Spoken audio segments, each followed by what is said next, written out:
Okay, so last time we were talking about the positive impacts of social media, and we mentioned that the impacts are distributed among social,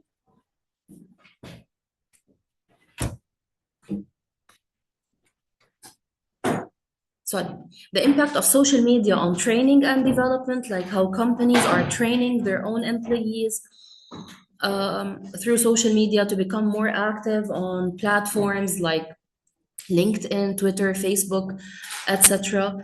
And we focused also on the importance of social media on commerce as well. Students are still joining, so. What do we mean the effect of social media on commerce? What do we mean by commerce? Trade, yeah. Not necessarily online. Commerce is trade in general, but here, of course, we're talking about e-commerce or online businesses. And social media is playing a very important role in promoting certain products and promoting certain services, especially that people are using today social media platforms to reach a big chunk of the client base or clients. Also, I'm trying to give a brief recap about what we read last time. And also, we spoke last time about, as we said, the job candidates and their skills. People today, if they want to employ someone in their company, they want this person to be very familiar with the use of technology and technological platforms and social media platforms in specific. Imagine you want to get a job in a company and you don't know how to use your laptop, or you don't know how to do some attractive videos and reels about the product that you are selling. Then they don't need you as an employee. They usually seek employees that are very upskilled when it comes to technology and social media. The impact of social media, we've just said this on the commerce. Last time we also spoke about bad reviews. Some websites allow people to give their own review about a certain product. Are these reviews always accurate and precise and fair? Like, let's say I have an online business page that sells clothing. Someone might enter my page and they might give me a very negative feedback, knowing that I don't even know those people, or maybe they haven't worked with me. They're just doing this to ruin my business. Do you think it's an accurate way to evaluate a business by depending on people's reviews? Are these reviews always honest? No. And this is actually happening today a lot. Many restaurants today receive bad reviews unfairly. Many online websites and businesses receive bad reviews, come in unfairly. Okay, so we need to know that this is happening a lot, and it's not a right way to evaluate a certain business. We continue. We go now to number 12, the effects of social media on the world of work. Social media has had a profound effect on recruitment and hiring. What do we mean by recruitment and hiring? What does it mean to hire someone? You hire someone when you, excuse me? نوظف حدا. Okay, to recruit someone, it means to allow this person to become a member of your team at work. So 19%, please guys, please, شوفي. Social media has a profound effect on recruitment and hiring. 19% of hiring managers make their hiring decisions based on information found on social media. This is an important thing, by the way. I need your opinion about it. According to Career Builder's 2016 social media recruitment survey, 60% of employers use social networking sites to research job candidates. If I want to employ you, I go check your social media pages, I check your Facebook, I check your TikTok. I check your Instagram account. I see like what type of a person are you? Are you someone who lives a very reckless life, for example? Are you someone who is very compassionate, let's say? Are you someone who seems to be helpful? You do charity? Are you someone who stays up late? You club every day? They try to see a lot of details about your own personal life from your social networking pages. Okay, they allow people to create and market also a personal brand. And as you can see here in the illustration, it shows you who viewed my profile. Does any website tell you who viewed your profile? Does any platform? What? TikTok. But of course, it's optional.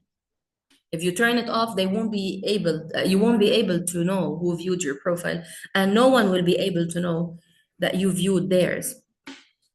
So in a way, social media still respects this privacy, let's call it.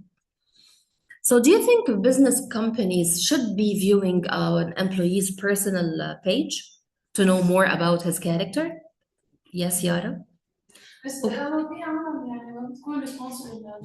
But do you think, yeah, but do you think your social media page, is it a reliable, sorry? Exactly. You show the image on your social media, you show the image that you want others to see. So that's not your reality. I mean, as an employer, should they depend on what they see on your social media account to decide whether they employ you or not? Or should they focus on your skills more? There's someone like every day doing clubbing. Okay. هذا الشخص ما حيكون responsible ليكون مش يشتغل شي business أو شي teacher أو شي لأنه like they stay out late and maybe they won't be able to wake up early. Okay, fine. So you get like some details. Look, personally, I believe that social media pages are not a reflection of reality because on those pages, you show what you want others to see. You don't show your reality. Like, do you go online, for example, today I'm depressed. Do you show this to people? No, you show them the best image that you can reflect. So companies, depending on your social media pages, to decide if you are good enough to a job, I find it a little bit unfair, knowing that, as you said, you can know some details that might be beneficial about this person. But is it a criterion to be judging people upon? No. So we continue here. Paragraph 13. A new study from Pew Research claims that 62% of people get their news from social media, with 18% doing so very often. So now we want to see the effect of social media on politics. سياسة. In comparison to other media, social media's influence in political campaigns has increased tremendously. Do you remember the American elections when Trump was running for elections and Harris was his opponent, and they were having these virtual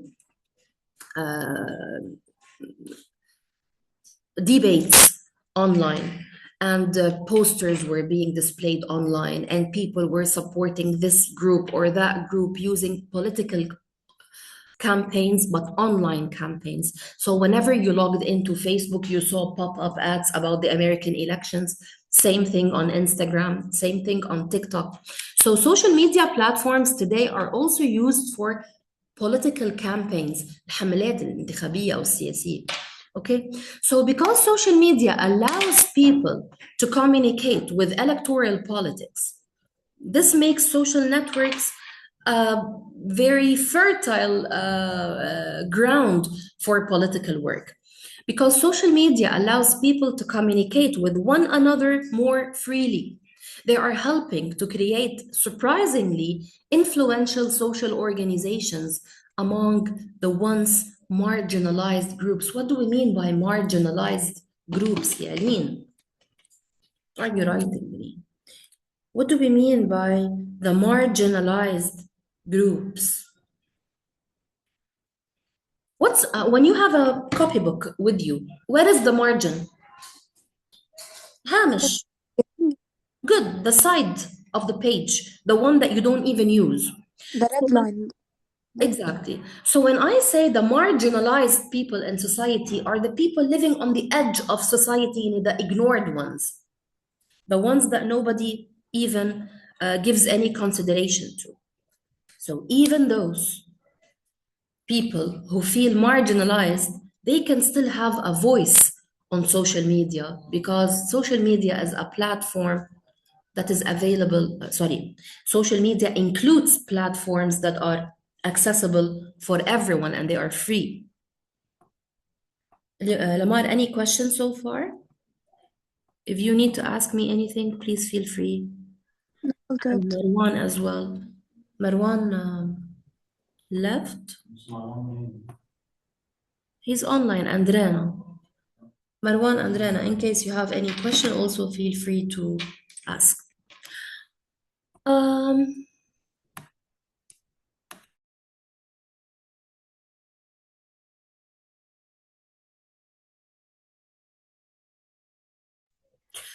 We go to paragraph 14, the impact of social media on personal relationships. Before we read about the impact of social media on personal relationships, can you guys give me your opinions regarding this?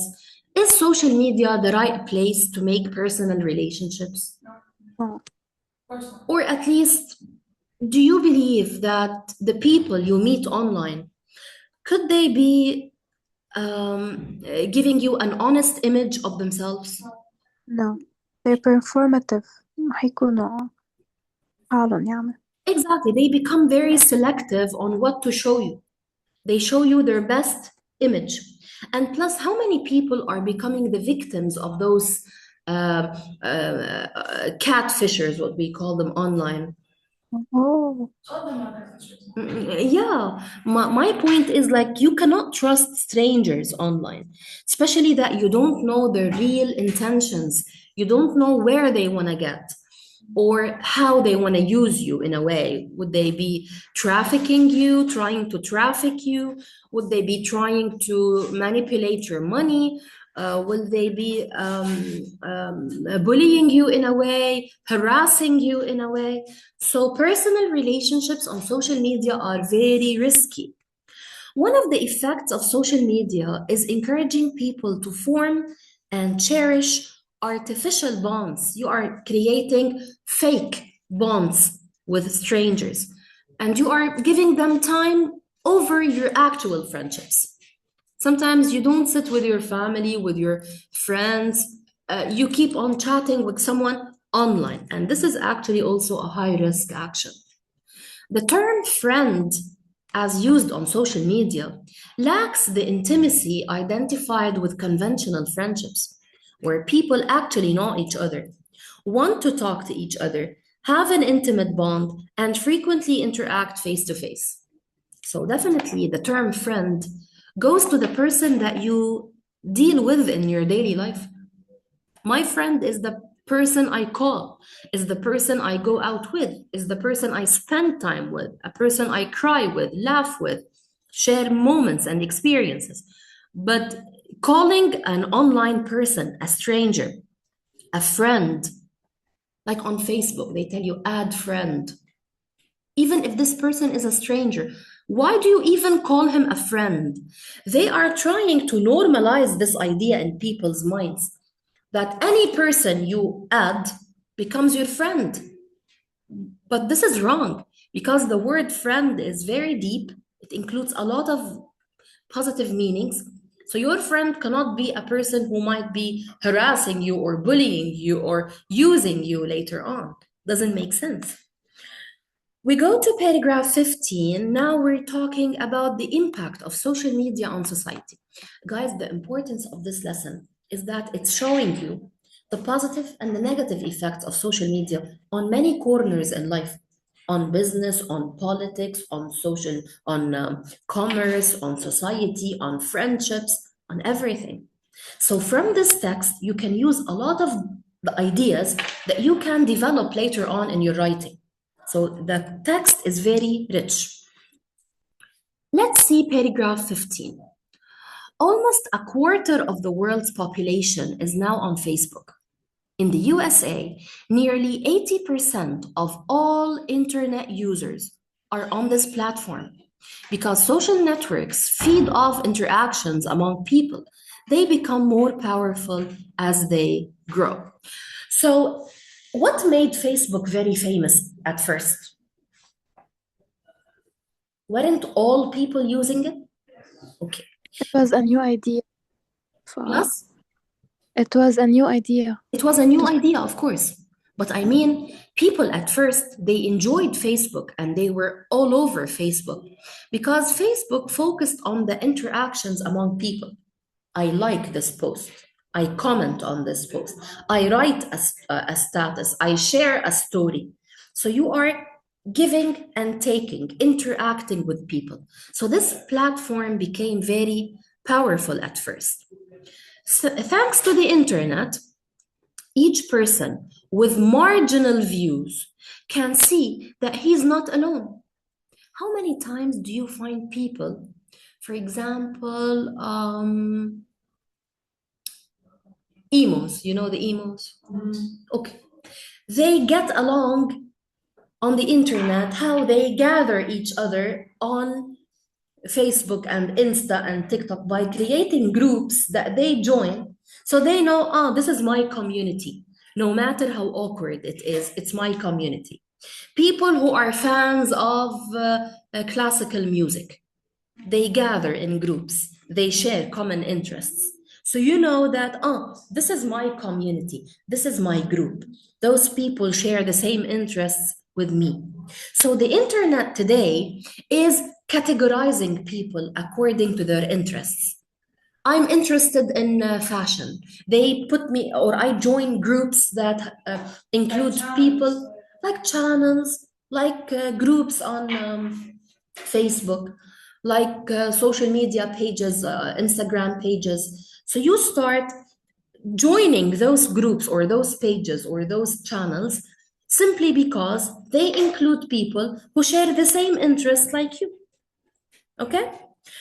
So this is how social media is creating memes, creating publications, entire online worlds that bolster their worldview and then break into the mainstream. Without social media, social, ethical, environmental, and political ills would have minimal visibility. Today, what makes people, stupid people, famous other than social media? How many times do we see those people going live on TikTok, giving the stupidest content on earth, and still they have viewers and they have people interacting with them? And in this case, this is showing us that social media is making all these social. السلام عليكم. هلا صباح الخير. عندي لمار ومروان بس رنا فاتت شوية وظهرت. You're welcome. Okay, guys, what do we mean by social ills? What's the meaning of the word ill? يعني مريض. Sick. Yeah. An ill person is a sick person. So according to paragraph 16, they are telling us because of social media, today we can know everything about social ills, ethical ills, environmental ills, political ills.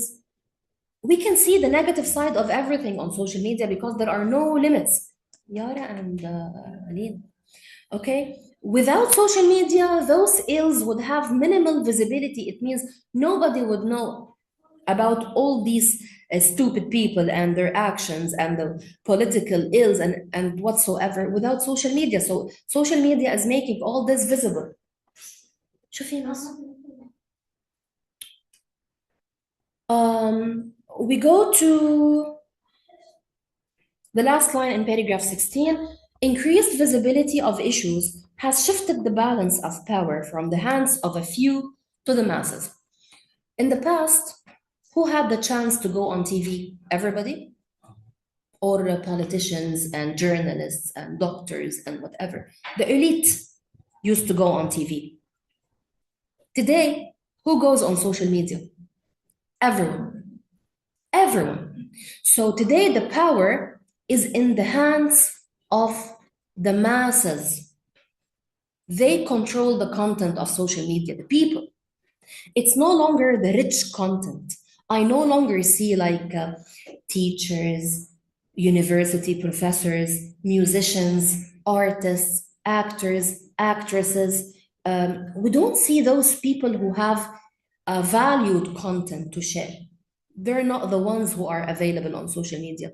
And in case they're available, they don't have a lot of followers compared to people who share stupid, cheap, vulgar content. You find that everyone is following them. And this is very critical today. Number 17, despite all that, one can't deny the fact that social media is slowly killing real activism.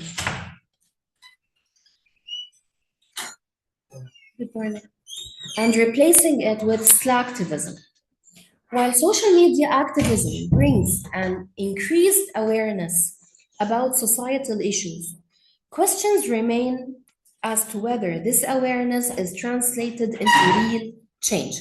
Like today, we don't actually need slacktivism, which is people who pretend to be active behind the screen. We need real activism. We need people, for example, instead of telling me, this is my Wish account, send me some funds or send me money because I want to help the poor. And then I don't show you what I'm doing. I only receive money. Here, this is called slacktivism. I'm sitting behind a screen pretending to be an activist, but I'm not, okay? But real activism, it's when you go and try to help people in person. You do the work on your own. You take the initiative, you take a step. So you are doing real change.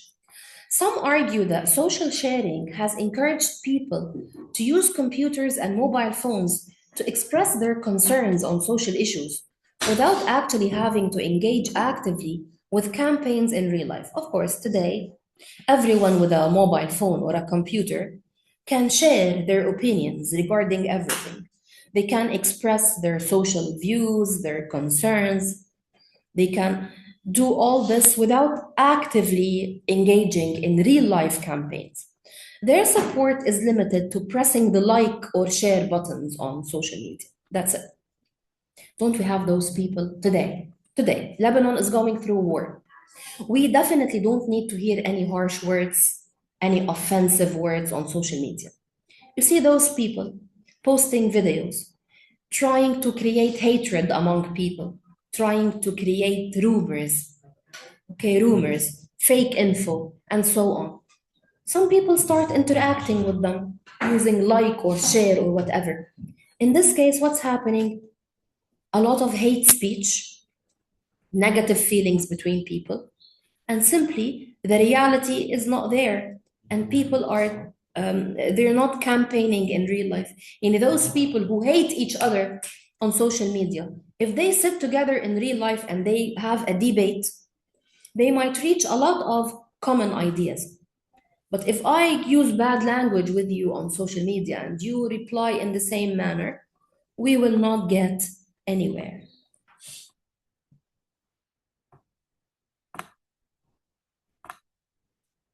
Last page. I'm going to read this paragraph and stop, and I will be left with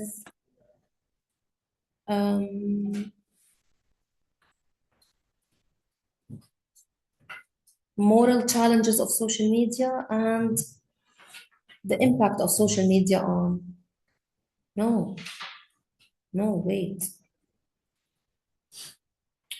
What did I do? I shuffled my paragraph, sorry. I need to read now the moral challenges of social media, and I will be left with the bottom line, which is the conclusion. Okay?